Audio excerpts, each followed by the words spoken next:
بسم اللہ الرحمن الرحیم الحمد للہ رب العالمین اشہد ان لا الہ الا اللہ وحدہ لا شریک لہ واشہد ان سیدنا ومولانا محمد عبدہ ورسولہ اما بعد فاعوذ باللہ من الشیطان الرجیم بسم اللہ الرحمن الرحیم من ذا الذی یقرض اللہ قرضا حسنا فیضاعفہ له اضعافا کثیرہ واللہ یقبض ویبسط وإلیہ ترجعون۔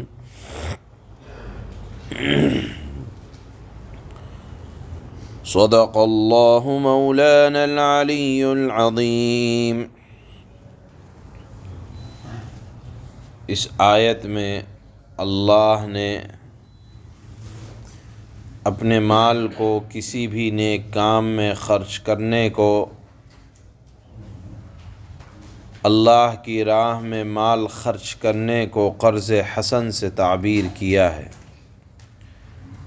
یہاں سمجھ لینا چاہیے، اللہ کی راہ میں مال خرچ کرنا، اس کے اندر یہ مفہوم اتنا عام ہے کہ غریبوں کی مدد کرنا، کسی نیک کام میں اپنے مال کو خرچ کرنا، یہ تمام کے تمام اللہ کو قرض حسن دینے کے برابر ہے، یا اللہ کو قرض حسن دینا ہے۔ اللہ نے لفظ قرض ہی کیوں استعمال کیا نیک کام میں مال کے خرچ کرنے کو؟ تو علماء نے لکھا ہے کہ قرض کا لفظ اللہ نے اس لیے استعمال کیا کہ جس طرح سے کسی قرض دار کو اگر مال قرضے کے طور پر دیا جاتا ہے تو شریعت کے اندر جس نے مال لیا ہے، کسی سے قرضہ لیا ہے، تو قرضہ ادا کرنا لازمی ہو جاتا ہے قرض دار پر۔ حتیٰ کہ حدیث میں آپ نے پڑھا بھی ہے کہ اللہ تعالی قرض دار کی مغفرت نہیں فرماتا، تو کتنا لازم ہے قرضہ لینے کے بعد قرضہ ادا کرنا، اللہ مغفرت بھی نہیں فرماتے، یعنی ہر حال میں لازم ہے۔ اسی طرح اگر کسی بھی نیک کام میں اپنے مال کو خرچ کیا جائے تو اللہ نے اس بات کو قرض دینے سے اس لیے تعبیر کیا کہ اللہ تعالیٰ کے ذمے بھی، حالانکہ اللہ کے اوپر کوئی چیز لازم نہیں ہے، لیکن اگر کوئی اللہ کی راہ میں اپنے مال کو خرچ کرے گا تو اللہ تعالیٰ بھی اس کا بدلہ ضرور دیں گے اور کئی گنا بڑھا کر دیں گے۔ ایک حدیث میں یہ آتا ہے کہ اللہ کے نبی نے فرمایا کہ اگر کوئی ایک چھوارا بھی اللہ کی راہ میں خرچ کر دے تو اللہ تعالیٰ اس کو بڑھا کر اتنا کر دیتے ہیں کہ وہ احد پہاڑ سے بڑا ہو جاتا ہے۔ اور ایک اور حدیث میں آتا ہے کہ جب اللہ کے نبی نے کے اوپر یہ والی آیت نازل ہوئی کہ اللہ تعالی کسی بھی نیک کام کا عمل 700 سے بڑھا کر 700 گنا تک دیتے ہیں، تو رسول اللہ صلی اللہ علیہ وسلم نے یہ دعا فرمائی کہ اے رب میری امت کو اور زیادہ عطا فرما۔ تو اس پر یہ آیت نازل ہوئی کہ من ذا الذی یقرض اللہ قرضا حسنا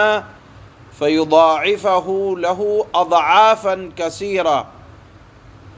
یعنی جب یہ آیت نازل ہوئی تھی کہ 700 گنا تک ہو جاتا ہے، اللہ کے نبی نے دعا کی کہ اور بڑھا دیجئے اللہ، تو اللہ نے یہ آیت نازل فرمائی اضعافا کثیرہ کہ اللہ تعالیٰ اس کو کئی گنا بڑھا کر عطا فرمائیں گے، اضعافاً دگنا تگنا۔ اور پھر اللہ نے مقدار کو ختم کر دیا کہ سوچ سے پرے اللہ تعالی عطا فرمائیں گے۔ لیکن یہاں شرط رکھی قرضا حسنا، کہ قرض حسن کے طور پر کون اللہ کو دے. تو قرض حسناً کا ترجمہ اچھے طریقے سے، کون ہے جو اللہ کو دے؟ تو اچھے طریقے سے دینے کے اندر دو باتیں داخل ہیں. ایک تو نام و نمود نہ ہو، کسی کو اگر دے رہا ہے مال کو اللہ کی راہ میں خرچ کر رہا ہے تو پہلی شرط تو یہ ہے کہ احسان جتلا کر نہ ہو، دکھلاوے کے طور پر نہ ہو، ریاء نہ ہو، اپنا نام و نمود مقصود نہ ہو، بلکہ محض خالصتاً لوجہ اللہ تعالی، اللہ تعالی کی رضا کے لیے ہو. دوسری بات یہ ہے، قرض دینے سے مراد یہ ہے کہ اگر آپ نے کسی نیک کام میں دیا ہے تو پہلے تو یہ ہے، چونکہ کفار مکہ جنگوں کے موقع پر دوسروں سے قرض لیا کرتے تھے اور سود کے طور پر واپس کیا کرتے تھے، بڑھا کر دیا کرتے تھے. تو قرض حسن اول تو مسلمانوں کو یہ ترغیب ہے کہ اگر نیک کام میں حصہ لے رہے ہو تو واپسی کی امید نہ ہو، چندے کے طور پر دے دو. اور اگر کسی موقع پر واپس لینا بھی مقصود ہو تو جتنا دیا ہے اتنے ہی کے تم حقدار ہو. دینے کے بعد مزید کا مطالبہ کرنا شریعت میں اس کو سود قرار دیا ہے. تو اللہ نے یہاں فرمایا کہ اگر کسی کو دے بھی رہے ہو تو اول تو مستقل کے لیے دینا ہو، اور اگر مقصد واپس لینا بھی ہے تو جتنا دیا ہے اتنا ہی واپس لو، جس کو قرض حسن کہا جاتا ہے. تو اللہ تعالیٰ اس کو بڑھائیں گے. کتنا بڑھائیں گے؟ اس روایت کو سننے کے بعد، اس قرآن کی آیت کو سننے کے بعد ایک صحابی ہیں،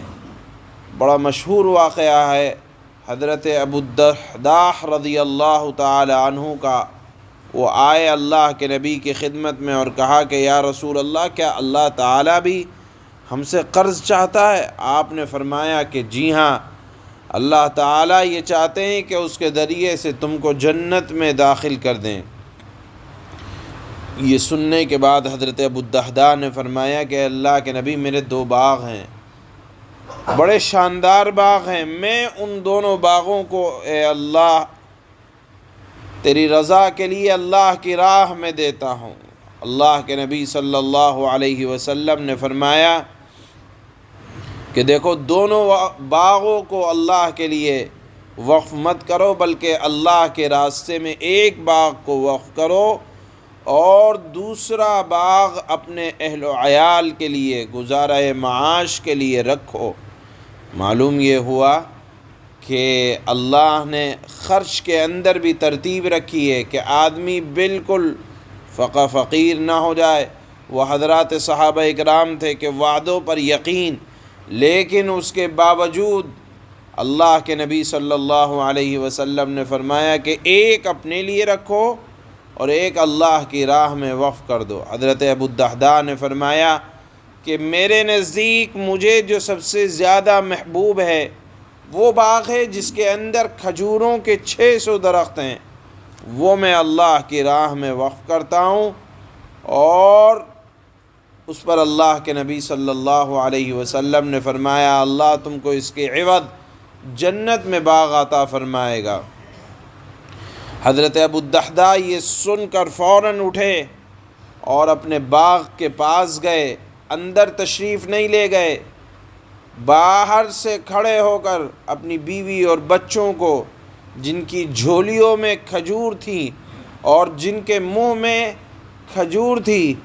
فوراً کہا کہ یہ باغ میں نے اللہ کی راہ میں وقف کر دیا ہے،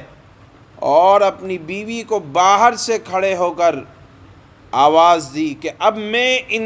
درختوں کے سائے سے بھی فائدہ نہیں اٹھاؤں گا، یہ باغ میں نے اپنے مولا کو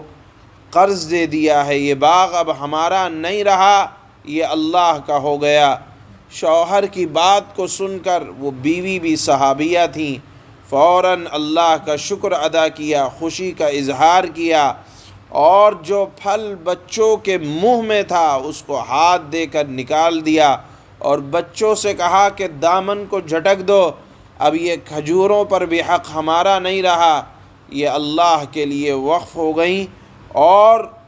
وہاں سے فوراً نکل آئے۔ اور اللہ کے نبی صلی اللہ علیہ وسلم کو جب یہ اطلاع ملی کہ ابو الدحداء کی بیوی نے، ام دحداء نے بچوں کی جھولیاں بھی جھٹکوا دیں، تو فوراً فرمایا کہ ابو الدحداء کے لیے اللہ نے آخرت میں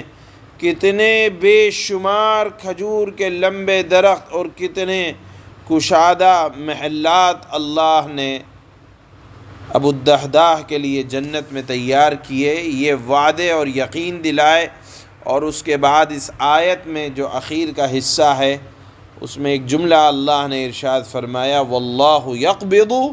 ویبسط، کہ مال کو خرچ کرنے سے ذہن میں شیطان یہ بات ڈالے گا کہ تم خرچ کر دو گے کنگال ہو جاؤ گے، تمہارے پاس کچھ نہ رہے گا۔ تو اللہ نے فرمایا کہ دیکھو، وسعت دینا، تنگی دینا، بڑھوتری کا ملنا، ترقی کا ملنا، عزت کا ملنا، ذلت کا ملنا، یہ اللہ نے انسانوں کے ہاتھ میں نہیں رکھا ہے کہ اگر تم خرچ کر دو گے غریب ہو جاؤ گے۔ مالدار بنانا، غریب بنانا، کشادگی عطا فرمانا، یہ تمام کے تمام اللہ کے قبضہ قدرت میں ہیں۔ اللہ جس کو چاہتا ہے فراخی عطا کرتا ہے، جس کو چاہتا ہے کمی کرتا ہے، دینے لینے سے کبھی کمی نہیں آتی۔ اللہ نے فرمایا کہ جس طرح قرض دار کو دینے کے بعد قرض دار پر لازم ہو جاتا ہے واپس کرنا، اللہ کی راہ میں دینے کے بعد اللہ اپنے اوپر لازم کر لیتا ہے اس کو اضعاف مضاعفہ، کئی گنا بڑھا کر دینا، تو اللہ کے ہاتھ میں ہے، اللہ کے قبضہ قدرت میں ہے وسعت اور فراخی۔ اور دیکھو تم سب کو اللہ کی طرف لوٹ کر جانا ہے، یہ اس آیت کا خلاصہ ہے جو آج پڑھی جا رہی ہے۔ اللہ فرماتے ہیں، من ذا الذي يقرض الله قرضا حسنا فيضاعفه له اضعافا كثيرة والله يقبض ويبسط وإليه ترجعون۔ کون ہیں جو اللہ کو اچھے طریقے پر قرض دے؟ آپ دیکھیں خرچہ غریبوں پر کیا جاتا ہے، لیکن اس کو واپس کرنا اللہ فرماتا ہے میرے اوپر لازم ہے، جس طرح ایک قرض دار پر قرضے کو واپس کرنا لازم ہوتا ہے۔ کون ہے جو اللہ کو اچھے طریقے پر قرض دے تاکہ وہ اسے اس کے مفاد میں، یعنی دینے والے کے مفاد میں، جو دے رہا ہے اسی کا فائدہ، اسی کے مفاد میں اتنا بڑھائے چڑھائے، اتنا اضافہ کرے کہ وہ بدرجہ زیادہ ہو جائے، گنتی اللہ نے ختم فرما دی۔ واللہ یقبض ویبسط وإلیہ ترجعون، اس عقیدے کو اللہ نے درست فرمایا کہ دینے لینے سے کوئی غریب نہیں ہوتا۔ کیونکہ غربت اور مالداری یہ اللہ کے قبضہ قدرت میں ہیں۔ اللہ فرماتا ہے اور اللہ ہی تنگی پیدا کرتا ہے، اللہ ہی وسعت دیتا ہے، اور اسی کی طرف تم سب کو لوٹایا جائے گا۔ سبحان اللہ۔